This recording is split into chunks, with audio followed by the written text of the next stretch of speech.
Hello and welcome to Out in the Sticks, your favorite paranormal podcast. I'm your host, Shannon. With me, as always, my sister from the same mister, Christina. Hey, everybody. What's up? Not a lot. Just tired. Just tired. Hope everyone had a happy holiday. Yes. Happy holidays. Happy holidays. I'm not going to sing the rest because people would turn this show off if they haven't already. So, all right, guys. I guess I need to remind you that we do have our true crime comedy podcast, One Crime at a Time. If you're into true crime, you can go listen to that. It's anywhere you're listening to this. Also, you can reach out to us. We're at outinthestickspod@gmail.com. You can hit us up on Twitter or Instagram. We're at OITS_podcast at both of those. And I am behind on my Twitter, but I will get there. Well, Mama had that wreck, and I got behind. Mom had a wreck. So. And just a reminder to everybody, wear your damn seatbelt. Yes, do. That way you don't have a minor wreck but still crack the windshield by hitting your head. Wear your damn seatbelt. Because she would not have hit the windshield if she'd have had her seatbelt on. Our mom's crazy, people. Which is why we are the way we are. Wear your damn seatbelt. Yes, do. I mean, Mama, if you're listening to this, wear your damn seatbelt. She got in the car with me yesterday and didn't put her seatbelt on. I'm like, Mama, well, I don't like them. I said, I don't either, but wear it. So. God damn. Anyway. So, yeah, I'm behind, but I will get caught up. Get caught up before the end of this week, before the weekend. That's an order. I've been slowly working on it. Do it. But I will get there. We can't be getting behind on that stuff now. I know. I'm sorry, everybody. I handed it over to you with the expectation that you would. Well, you can take it back until I get everything situated then. I don't have shit situated. I've got to do the other one. See? Yeah, I will get there. It will get caught up. Please do. Because I worked on it for like 3 hours yesterday. I know, because there's so much, which luckily, I mean, it's not a bad thing. I'm not complaining. It's just it's my fault because I'm behind. Yeah, so if you don't hear back from us, blame Christina. That's right. All right. Blame my mama for not wearing her seatbelt. Or go ahead and email us because I do the email, so I will see it and I will answer you. Okay, so without further ado, let's get into some spooky stuff. Spooky stuff. All right. Well, spooky dookie.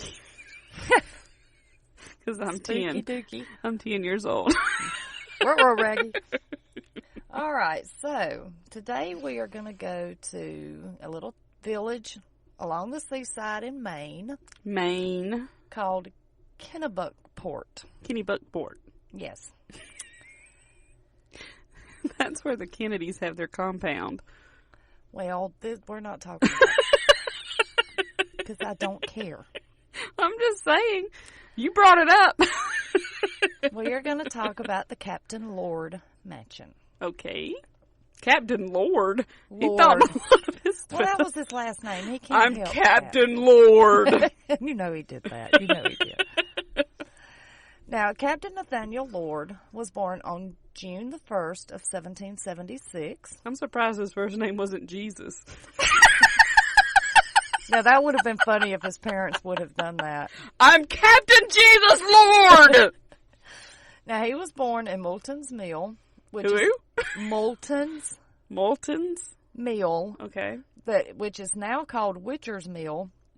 And that is in Sanford, York, Maine. So y'all know where you're at. Shout out to Maine. Now, at an early age, Nathaniel became a shipbuilder, which would lead him to becoming a very wealthy sea merchant. Now, most people say that Captain Lord's success is attributed to his industriousness, his honesty, and his willingness to take risks in the shipbuilding industry. How was he a successful businessman and honest? Maybe you can't answer. No, maybe back then businessmen were honest. No, they weren't. Well, I'm just guessing because I was not alive in 1776, so I really don't know. But anyway, On July 2nd of 1797, at 21 years of age, he married 16-year-old Phoebe Walker. Now, Phoebe was the daughter of another captain named Daniel Walker. Captain Walker, after their marriage, gifted the couple some land on which they built their first small home. Okay.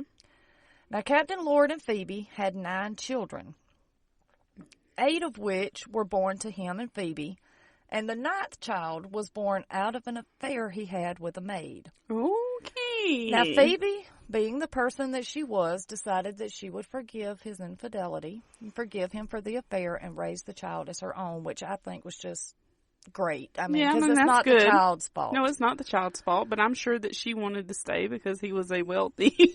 Probably. Ship merchant.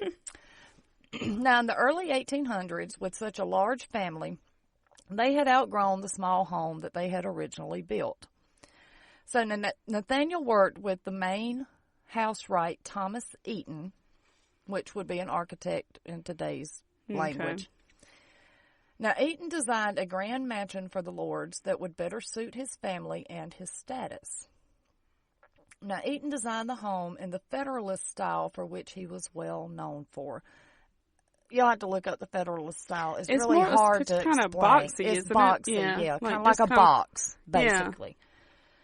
Yeah. Now, in 1812, a British blockade ground the Kennebunkport shipping industry to a halt. Now, this occurred during the War of 1812 because the British apparently were still upset that they didn't win the war in 1776. Get out of here, British! So they came back and tried again, and guess what happened? They lost again. We love you, Lee. We love you, Great Britain. We do. We do. You're our buddies. Y'all are our buddies. Now. But back then, I mean, y'all were. We didn't get along real well. But now we're cool. We're cool now. We're cool now. We've forgiven. We've moved on. Now, since his ship, I think this was pretty cool too. Now, since his shipyard workers were not able to work at the time because of the blockade from the British, Captain Lord commissioned them to construct his 3-story mansion so that they would have work. Oh, well, that was cool. That was cool. Now, construction on the mansion started in 1812 and was finished in 1814. Okay. And at the time that it was finished, it was the largest building in the village of Kennebunkport. Now, the mansion was a 3-story Federal-style building that had a cupola on top. Now, do you know what a cupola is? A cupola? It's a cupola what? Windows, basically. Okay. Now, on the very top of the house was this little round room. Oh, yeah, and a lot of ship captains would have that at the top of their house so they could keep up with what was going on and on the outside world without leaving their home in case of times of war or anything. Okay. Now, the Lord family moved into the mansion towards the end of 1814. Now, unfortunately, Captain Lord would not get to enjoy it for long. Just 4 months after moving in, on February 21st, 1815, Captain Nathaniel Lord died from what was believed to be complications from influenza. He also died 4 months before his 39th birthday. He was only 39? 38. Damn. Yes. That's what I'm saying. At an early age, he made it. Well, that's not really early back then. No, it wasn't. He would probably have lived another 4 years. Yeah. And then he'd be elderly. Yes. Once he reached the 40s, you were elderly. Thank God that's not the case true today. Now, Phoebe continued to live and raise their children in the home until her death on October 15th, 1864, and she died at the old age of 83 years old. Oh, well, damn. So, she lived in the house 49 years after his death. Now, it's said that everyone that lived in the mansion loved living in the home and enjoyed being there. In the late 1800s, Nathaniel Lord's grandson, Charles P. Clark, a wealthy railroad magnate, decided to... I say magnate because that's how it's spelled. Decided to restore the mansion. Now, in 1898, Charles Clark hired William Ralph Emerson to restore the old family home. It's not Ralph Waldo Emerson. Oh. That's a poet. Kiss is an architect. I do think that I've heard of him before, though, for real. Well, he hired Emerson to restore the old family home and also add a 3-story addition on the back. Damn. This made the home a grand whopping 20,000 square feet. Shit. Why you would need that, I don't know, but whatever. Showing off. Yeah. Now, Charles was the third generation of the Lord family to own the mansion, and he used the mansion as a summer home. A 20,000 square foot summer home. That's where we vacay. He also he wanted a better view of the port, so he bought some buildings and had them torn down to create a long sloping lawn so he would have a better view of the sea. He sounds like somebody who grew asshole. up, who had everything he had ever and asked thought for. He was ever. supposed to have anything he wanted. Yes. Now, this is where this was supposed to come in. Now, the mansion remained in the Lord family for 158 years and through 5 different generations. In 1972, Nathaniel Lord's great-great-granddaughter, Julia Buckland Fuller, owned the mansion. In this year, she found herself in some tax trouble and was forced to sell the mansion to pay the taxes, thus ending the Lord's ownership of the grand house. I bet all her dead ancestors were really pissed. Oh, you can imagine. I would be. And I bet we've had this thing for 158 years, woman. What the hell? I bet we're about to hear from them. Well, maybe. Now, from 1972 to 1978, the 20,000 square foot mansion was in use as a boarding house for elderly ladies. Okay. In 1978, Rick Litchfield and his wife Bev purchased the mansion, easy for me to say. What year? 1978. Okay. And started renovations to turn it into a bed and breakfast. Now, I will say that Rick and Bev did allow the elderly ladies to live there until they needed more care and had to leave to go to, like, nursing homes and places like that. So that was nice of them, since they had nowhere to go. Kick a bunch of old ladies out on the street. Way to go, guys. Yeah, I mean, that was nice because they didn't have to. Well, they didn't have to, but damn. Now, Rick and Bev eventually opened the mansion as a bed and breakfast, which they named the Captain Lord Mansion Inn and Spa. Wow. And creative. The bed and breakfast is still in operation today. Okay, do they still own it? They did up until about 2 months ago. 2 months? Mm-hmm. Who bought it? Don't know. I couldn't find the Kennedys. It could have been. I don't know. I couldn't find. Now, there is one spirit that is said to haunt the mansion. Just one? Just one. I thought this was a paranormal podcast, and you're coming at me with one ghost. But it's a cool ghost. Sometimes you only need one. One fucking ghost. One. Okay. Well, that's still paranormal. How many do you think you need for it to be paranormal? What the hell? I'm just saying. Now, there is one spirit that is said to haunt the mansion. It is the spirit of a woman that is often seen in a white flowing nightgown or dressing robe from the era Lord, here of we the go. 1800s. Of course. But wait. Now, this spirit became active after the renovations to turn the mansion into a bed and breakfast. So some chick was buried in the wall? We don't know. Could have been. Now, it is thought that this spirit is that of Mrs. Phoebe Lord. They say that she became active after the restoration because she was pleased with the work being done on the once grand mansion. Maybe she was pissed. It had fallen into disrepair. Oh. I mean, it was crumbling down. So I could see her maybe being happy that it was being saved. Now, they believe that this is the spirit of Mrs. Lord because it seems that this spirit enjoys rooms and activities that Mrs. Lord would have enjoyed when she was alive. Like? It is said that that Mrs. Lord, when alive, loved to enjoy the view from the cupola. And the spirit is often seen Who wouldn't? floating up and down the spiral staircase that leads to the cupola. That is so rare. I know, right?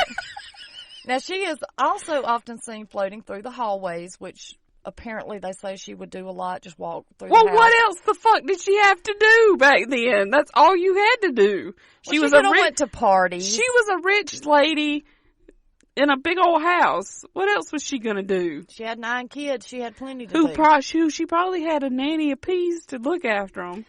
Now, Mrs. Lord is said to have had a favorite bedroom in the mansion when she was alive. Now, this bedroom is now a guest room named the Lincoln Room. Now, the spirit is often seen haunting this room, and on one occasion, a couple on their honeymoon saw the woman's spirit float through the bedroom only to disappear into the wall. Now, the intriguing thing to me about this bedroom is that when she was alive, Mrs. Lord named this room Wisteria, which means remembrance of the dead. So I think that's really weird that she named that room Wisteria. Why would you, first of all, why are you naming rooms in your house? Rich people back then named rooms in their house. What the fuck is that about? I mean, Elvis Presley did. I mean, look at it. He had the music room, the jungle room. I mean. Well, I've got the bedroom. Well, that's what I call mine, the living room. The kitchen. That's how I name mine, too. But people back then, they named their rooms in their house. That's I don't know stupid. why, but they did. Dumb. So, that is the spirit. I couldn't find anything else of what she does. I guess she just floats around enjoying the home. No, she doesn't. That's. I don't believe that. Oh, well, I don't know. So, I think we should book a stay at the Captain Lord Inn and Spa. And I'll go right now. If we don't encounter Mrs. Phoebe Lord, at least we'll have a good day at the spa.